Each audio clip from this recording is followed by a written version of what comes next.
Konnichiwa, tudubem, hello, hola, ¿cómo estás? What it do? Woo! Tripping? Oh boy. That's from a Usher song, by the way. So it was probably unnecessary to do that. But this was an interesting topic for me today. Got me a little hyped.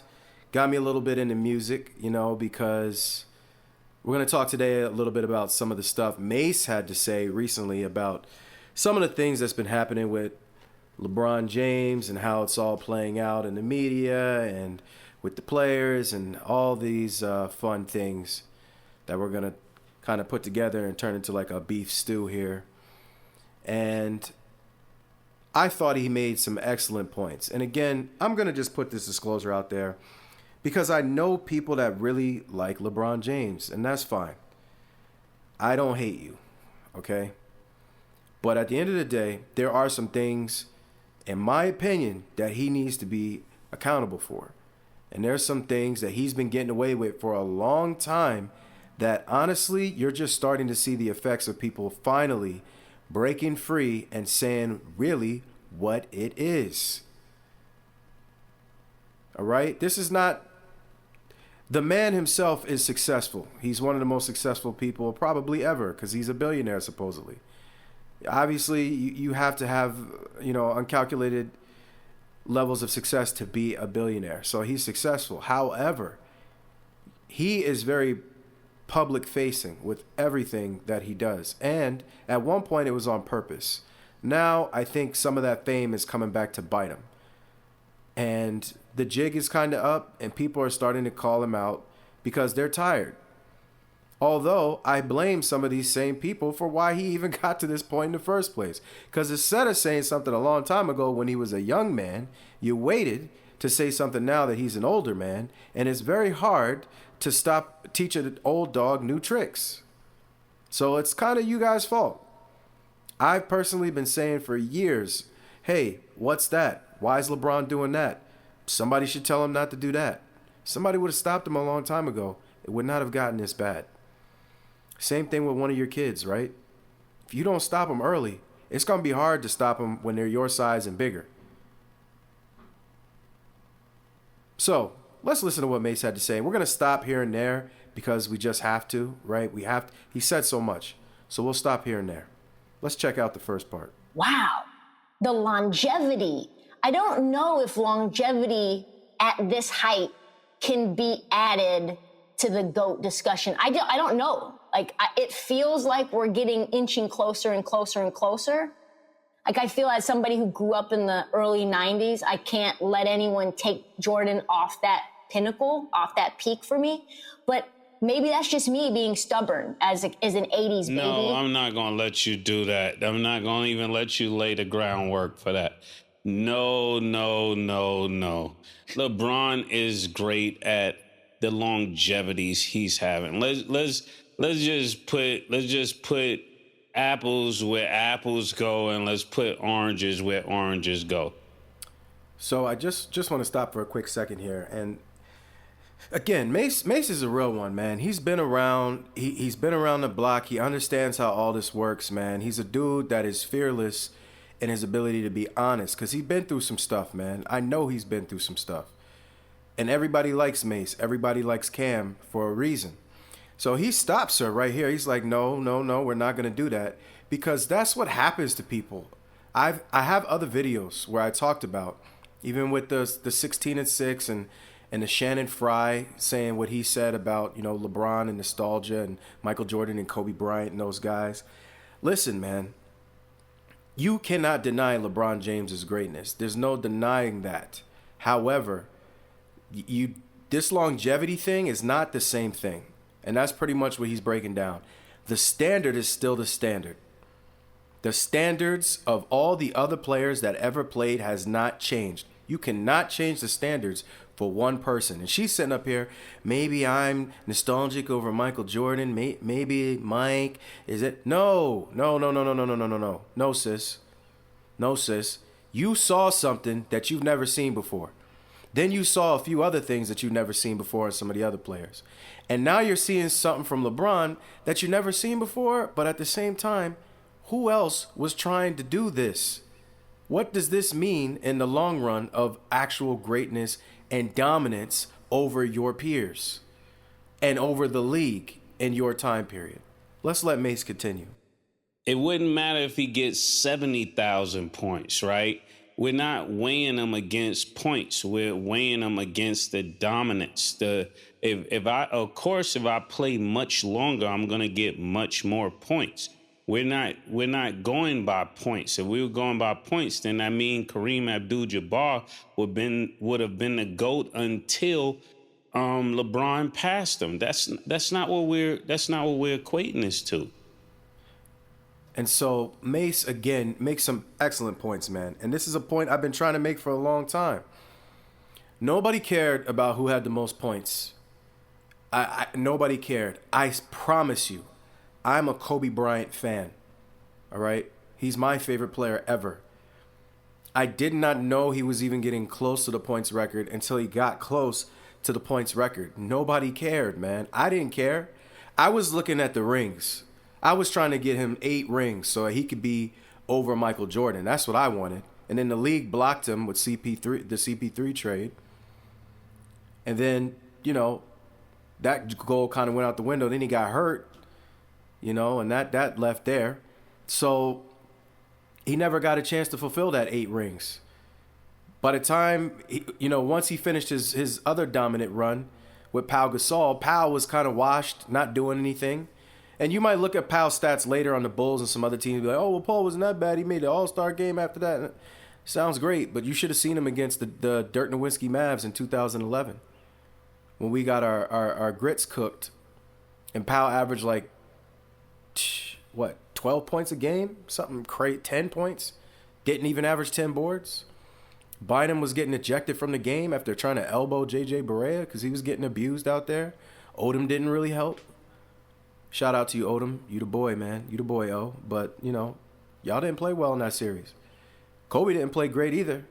But at the end of the day, y'all could have picked him up. Y'all didn't help out, really. He was averaging 30 a game for y'all the previous, series. And then, 2012 comes around and kind of the same old. Everybody was still falling off. I don't know if that's when the CP3 trade didn't go through or if it was the year after. I don't really remember. And then Kobe tears his Achilles at the end of 2013. So, and that was it for him trying to, get to the top of that mountain. But Kobe was trying to get higher than the people before him the way that he was supposed to do it, the right way, with hard, tough, grit, grind work. And the goal was, the stats are going to come. That's just going to happen when you're an all-time great, for most of them. But the winning is what's going to separate you. Kobe knew that. LeBron has not lived up to that as far as winning, and he knows that he can't, and he knows that he won't. So what is he doing? He's trying to change the conversation to deflect from what we already know, and that's what Mase is saying. If it was about points, then Kareem Abdul-Jabbar should be unequivocally the number 1 player of all time. It shouldn't even be a debate. Shouldn't even be a discussion. Nobody should be talking about anybody other than Kareem Abdul-Jabbar. He's got as many rings as Jordan, more MVPs in the regular season, less in the finals, but more in the regular. He's got way more points than Michael Jordan. And Kobe, and Duncan, and Magic, and Shaq. But that's not what we were basing this on. That was never the argument. And that's what Mase is saying. That was never the argument. So let's continue. I think people keep missing the argument because they keep trying to slide in new information. New information doesn't change what it is that we're basing this upon. It could change the numbers. It could change the status of yourself, but it doesn't change. We're talking about the chips. We're talking about the dominance. We're talking about when it's asked for, you deliver. It doesn't matter if you get 60,000 points. If at the end of this, you go out the second round. And so Mase again here with another gem, man. Like, you could tell this guy, I think sometimes we forget how smart rappers and comedians are with how they put their message out. And that's why when they're capping, especially when these type of people are capping, it's easy to tell that they're capping because so many of the other things that they say sound so smart because, they're smart people. So Mase is just saying here, like, we were never trying to compare you to the 60, if you had 60,000 points, you go out in the second round. That's not what matters, man. And I did a video where Shea Gildress was talking about winning, man. And people like Mase is saying they're losing the focus. The focus is supposed to be on winning and domination. How dominating are you against your opponents and how much do you win? And even if you don't win, we can live with that. If you give it every single thing you got. Charles Barkley, Patrick Ewing, Reggie Miller, John Stockton, Karl Malone, all very, very well-respected people because they gave it everything they got. They just lost to a better ninja in Mike Jordan and Scottie Pippen. That doesn't take away from their ability to be great, but there's hierarchies to this. They're not as dominant as Mike was and what Scottie and him put together. That's all we're saying. It's impressive that LeBron James has 50K points. I don't know if anybody else will ever be able to do that. He's absolutely a freak of nature.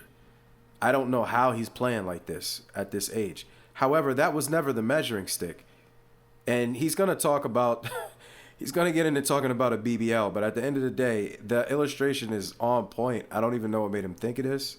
I thought I had a beautiful mind, but my man went full beautiful. Pause, no Diddy on with this illustration. So let's listen to this last part and we'll close it all up. We'll wrap it up nicely and we'll ship it. You understanding what I'm saying? Because a girl got a better BBL doesn't make her like, come on now. Yeah, you're 50 years old and can still wear Daisy Dukes. That don't make you the finest girl ever lived. That just means you look good for your age. Looking good for your age doesn't make you the GOAT. And that's what people are doing. They're talking about you looking good for your age. And if you look good for your age, that means you've been looking good for a long time. That still don't make you the baddest ever. Is that correct as a woman? Does that make you the baddest ever?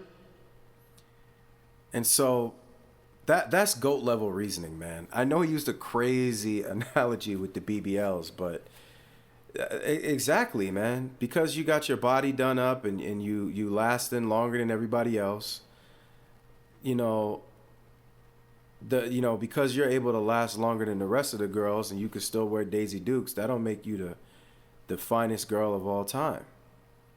And, that's a really good example.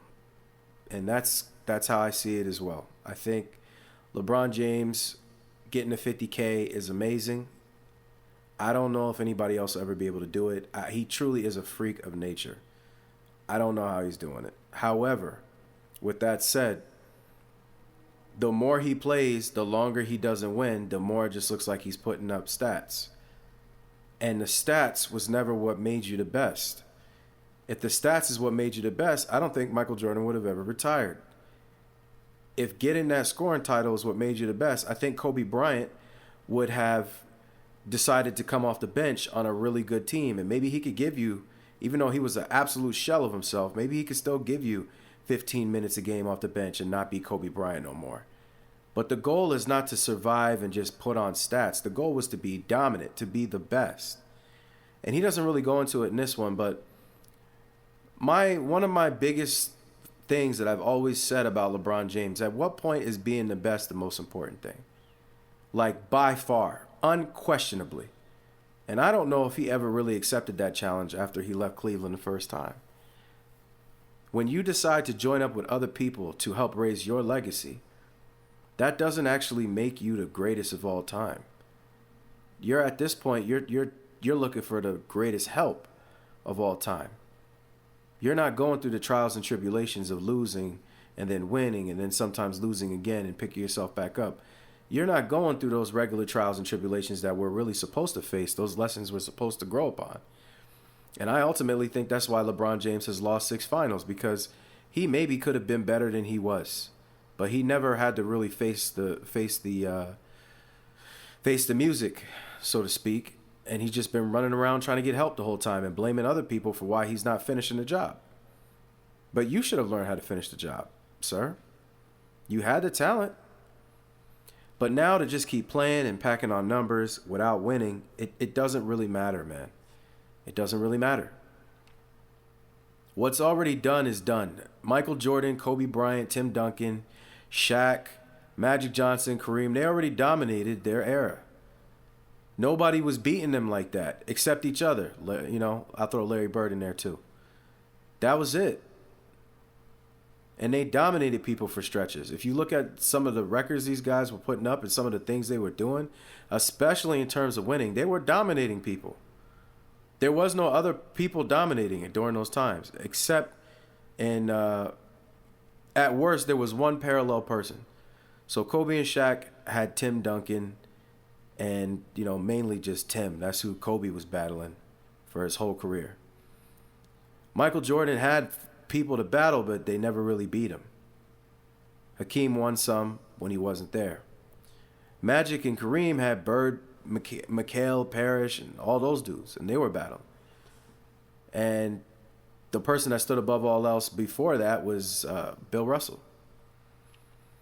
So I think I agree with everything Mase said. I wish that people would understand what he's saying. They're trying to, every time LeBron, you know, does a new stat, they're trying, and he also said they're trying to slide things in. Again, pause, no Diddy. But there's only but so much you can slide things in. Again, pause, no Diddy.